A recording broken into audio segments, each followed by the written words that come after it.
Hello friends, welcome to Sara stories. நாம் இன்றைக்கி பார்க்க போகிற recipe soft and juicy gulab jamun. வாங்க எப்படி செய்கிறதுன்னு பார்க்கலாம். ரொம்பவே ஈஸியாக செய்ய முடியும்.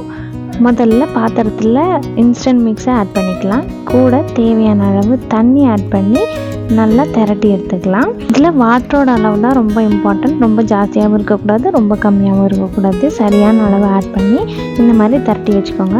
மாவு ஒரு 10 நிமிஷம் ஊறட்டும். அந்த கேப்பில் நம்ம சுகர் சிரப் ரெடி பண்ணிக்கலாம். சர்க்கரையில் தண்ணி ஆட் பண்ணி நல்லா கொதிக்க விட்டுறலாம். கூடவே ஏலக்காயும் ஆட் பண்ணிக்கோங்க. சர்க்கரை நல்லா கரைஞ்சி வந்து ஒரு 10 நிமிஷம் கொதிச்சா போதும். நம்மளுக்கு ஸ்ட்ரிங் கன்சிஸ்டன்சியெல்லாம் வரணும்னு அவசியம் இல்லை. கொஞ்சமாக கெட்டிப்பட்டு வந்ததுன்னா போதும். அடுத்தது நம்ம ஊறின மாவை நெய் தொட்டு சின்ன சின்ன உருண்டைகளாக பிடிச்சி எடுத்துக்கலாம். பிடிச்சி வச்ச உருண்டைகள் எல்லாத்தையுமே நல்லா மிதமான ஹீட்டில் இருக்க ஆயிலில் போட்டு பொன்னிறமாக பொரிச்சு எடுத்துக்கலாம். நீங்கள் பொரிக்கும் போதே இந்த மாதிரி சைஸ் வந்து பெருசாகி வந்ததுன்னா நீங்கள் கரெக்டாக மாவு பிசைஞ்சிருக்கீங்கன்னு அர்த்தம்.